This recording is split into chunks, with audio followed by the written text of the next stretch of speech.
धरना प्रदर्शन कर की नारेबाजी, जल्द मांगों को पूरा करने की उठाई मांग।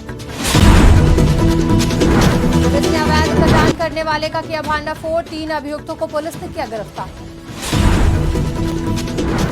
पबजी की लत ने ली युवक की जान, पिता के टोकने पर की आत्महत्या। आकाशीय बिजली ने बचाया कहर, घर पर सो रहे दंपत्ति पर गिरी आकाशीय बिजली। नमस्कार, आप देख रहे हैं आज की खबर। मैं हूं आपके साथ रागिनी सिंह राठौर। रुक करते हैं उत्तर प्रदेश बुलेटिन का। उत्तर प्रदेश के बांदा से एक ऐसी खबर सामने आई जिसने सभी के रोंगटे खड़े कर दिए। बता दें, पबजी गेम खेलने से मना करने पर राज्य मंत्री के सहयोगी के बेटे ने फांसी लगाकर आत्महत्या कर ली। वहीं इस घटना के बाद से परिजनों में मातम का माहौल पसरा हुआ है। आसपास के लोगों ने मौके पर पहुंचकर आनन फानन में फंदा काटकर शव को नीचे उतारा। वहीं सूचना पर पहुंची पुलिस ने शव को कब्जे में लेकर पंचायतनामा भर पोस्टमार्टम के लिए भेज दिया। हरदोई में 24 घंटे से लगातार हो रही बारिश अब आफत की बरसात बन चुकी है। वहीं बरसात से दीवार और घर गिरने से अलग अलग स्थानों पर 3 लोगों की मौत हुई। इस सिलसिले में डीएम ने बताया कि जिले में 122 मिलीमीटर बारिश रिकॉर्ड की गई है। साथ ही सभी स्थानों पर राजस्व टीम भेजकर निरीक्षण किया और जिन लोगों के घरों में मौत हुई ऐसे परिवारों को सहायता राशि भी जल्द उपलब्ध कराई जाएगी। जनपद हरदोई में 122 मिलीमीटर लगभग बरसात हुई है और लगातार बारिश होने के कारण अब तक जो सूचना प्राप्त हुई है कंट्रोल रूम में, दैवीय आपदा कंट्रोल रूम में, उस हिसाब से 3 जनहानि, 3 पशुओं की हानि हुई है और 4 मकान क्षतिग्रस्त हुए हैं। और जो शासन द्वारा अनुमन्य दैवीय सहायता राशि है उसको 24 घंटे के अंदर हम लोग उपलब्ध कराने के लिए उनके परिजनों के लिए कार्रवाई की जा रही है। किसानों की समस्याओं को लेकर किसानों ने शहर की सड़कों पर जुलूस निकालकर प्रदर्शन किया। साथ ही जमकर नारेबाजी भी हुई। इस दौरान किसान नेताओं ने प्रधानमंत्री नरेंद्र मोदी और मुख्यमंत्री योगी को संबोधित करते हुए मांगों को लेकर ज्ञापन सौंपा। जनपद के बांधों के निर्माण में कई किसानों की लाखों जमीन की लंबित मुआवजे को जल्द दिलाए जाने के साथ साथ बार बार इलाके में संचालित पावर प्लांट की अनियमितताओं को जल्द से जल्द ठीक कराने की मांग की। आज हमारे जिले के सारे किसान संगठन एक साथ मिलकर धरना पहले सिंचाई विभाग के समक्ष दिया, अब आके जिलाधिकारी के समक्ष दे रहे हैं। और ललितपुर जिले के विभिन्न बांधों में किसानों की जमीनें जलमग्न हो गई हैं, उन्हें मुआवजा नहीं मिला है, उनकी संपत्ति, घर, मकान सब नष्ट हो रहे हैं और भारी वर्षा से उड़द की फसल नष्ट हो गई है। इन तमाम बिंदुओं पर आज हम लोगों ने का धरना प्रदर्शन ज्ञापन श्रीमान जिला। लगातार हो रही 3 दिनों से बारिश के कारण कई जगहों पर परेशानियों का सामना करना पड़ रहा है। रायबरेली में भारी बारिश के चलते जल भराव की समस्या उत्पन्न हुई। बता दें, तेज बारिश के साथ कई जगहों पर आकाशीय बिजली ने कहर ढाया। वहीं घर पर सो रहे पति पत्नी पर गिरी आकाशीय बिजली से मोहल्ले में हड़कंप मच गया। एम्बुलेंस की मदद से घायल पति पत्नी को अस्पताल पहुंचाया गया, जहां उनका इलाज जारी है। हाँ, प्यारेपुर गांव से एक पति पत्नी आए थे और ये बताया गया कि आकाशीय बिजली गिरने से उनको थोड़ा सा घायल हो गए हैं। तो उनका प्राथमिक उपचार कर दिया गया है और कोई ऐसी गंभीर हालत में नहीं थे, खतरे से बाहर थे, तो उनको घर भेज दिया गया।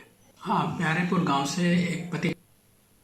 खबर रायबरेली से है, जहां ओपी त्रिपाठी की अध्यक्षता में अधिवेशन का आयोजन किया गया। इस अधिवेशन में मुख्य अतिथि के रूप में डॉक्टर भावना श्रीवास्तव सहित कई लोग मौजूद रहे। अधिवेशन की शुरुआत में प्रांतीय पदाधिकारी और मुख्य अतिथि वरिष्ठ कोषा अधिकारियों को माल्यार्पण कर सम्मानित किया गया। इस सेमिनार में सेवानिवृत्त कर्मचारियों के चिकित्सा प्रतिपूर्ति का समय पर भुगतान न होना और विभागाध्यक्ष के द्वारा मुख्य चिकित्सा अधिकारी और वरिष्ठ कोषाधिकारी के वेरिफिकेशन के बाद भी आपत्ति लगने पर खेद व्यक्त किया गया। आज इस संगठन का रायबरेली जनपद में जनपदीय अधिवेशन हो रहा है। उसमें हम और हमारे महामंत्री ओपी त्रिपाठी, उपाध्यक्ष एसके मिश्रा, ये हम लोग लखनऊ से इसमें भाग लेने के लिए आए हैं।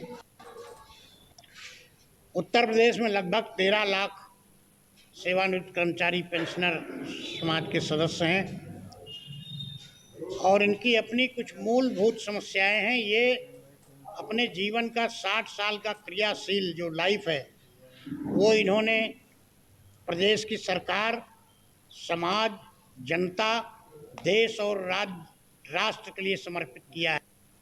सहारनपुर पुलिस को मिली बड़ी सफलता हासिल हुई है, जहां बड़े स्तर पर चल रहे अवैध कटान करने वाले गिरोह के 3 लोगों को पुलिस ने गिरफ्तार किया। एसपी ने बताया कि अवैध तरीके से पशुओं को कटान किया जा रहा था। वहीं आरोपियों ने हथियारों से पुलिस पर हमला किया, जिसमें 2 पुलिसकर्मियों को हल्की फुल्की चोट आई है। इसके बाद भी पुलिस ने 3 आरोपियों को गिरफ्तार करने में कामयाबी दिखाई। इस छापेमारी में अवैध कटान करने वाले उपकरण बरामद हुए हैं। वहीं फरार आरोपियों की तलाश जारी है और जल्द ही आरोपियों को गिरफ्तार किया जाएगा। जी, जैसा कि आप सभी को विदित है कि पिछले कुछ समय से जनपद सहारनपुर में जो गोकशी करने वाले हैं और जो पशुओं का अवैध रूप से कटान करने वाले जो घटना है और उनके अपराधी हैं इस घटनाओं में जो लिप्त हैं, उनकी गिरफ्तारी के प्रति एक अभियान चलाया जा रहा है। इसी क्रम में थाना देवबंद को 9 सितंबर को एक सूचना प्राप्त हुई कि मोहल्ला बैरून कोटला सैनियों वाली गली जो कि भायला चौकी के अंतर्गत आती है, वहां पर एक घेर में बड़ी मात्रा में अवैध रूप से जो कटड़े हैं, भैंस हैं, उनका अवैध रूप से कटान हो रहा है और काफी व्यापक स्तर से ये गतिविधि वहां पे उस समय से चल रही है। जी, जैसा सहारनपुर से एक दिल दहलाने वाली घटना सामने आई, जिसमें एक पिता ने चाकू से वार कर अपने बेटे को ही मौत के घाट उतार दिया। आरोपी ने पुलिस पूछताछ में बताया कि बेटा शराब का आदी था और आरोपी पिता ने कुछ दिन पहले अपनी जमीन बेची थी। वहीं बेटा लगातार अपना हिस्सा मांग रहा था। इसी बीच बात को लेकर पिता और बेटे के बीच कहासुनी हुई और इसी दौरान पिता ने बेटे को चाकू मार दिया, जिसकी मौके पर ही मौत हो गई। सूचना के बाद मौके पर पहुंची पुलिस ने घटनास्थल की जाँच पड़ताल करते हुए शव को पोस्टमार्टम के लिए भेज दिया। 9 तारीख को कुवारका गांव में ये पूरी घटना हुई थी, जिसमें करीब 9 बजे ये घटना होती है बाप और बेटे के बीच में। बाप का नाम जो अभियुक्त है इसमें हमारा मुकेश पुंडीर है, कुवारका गांव के रहने वाले हैं। कुछ कहासुनी हुई, इन्होंने भी जो इसमें अभियुक्त हैं उन्होंने शराब का सेवन किया हुआ था। इन्होंने अभी हाल ही में एक ज़मीन बेची थी जिसके पैसों को बंटवारा लेके इनके छोटे बेटे के साथ इनकी कहासुनी हुई।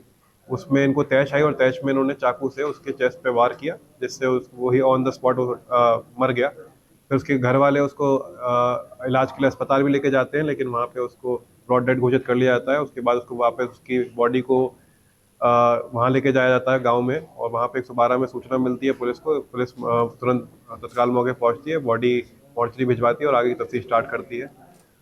मौके से ये फरार हो गए थे अभियुक्त हमारे, और हमें सूचना मिल रही थी, इनकी लोकेशन आ रही थी। सर्वेलेंस के माध्यम से इनको आज सुबह हमने रेलवे स्टेशन से गिरफ्तार कर लिया है।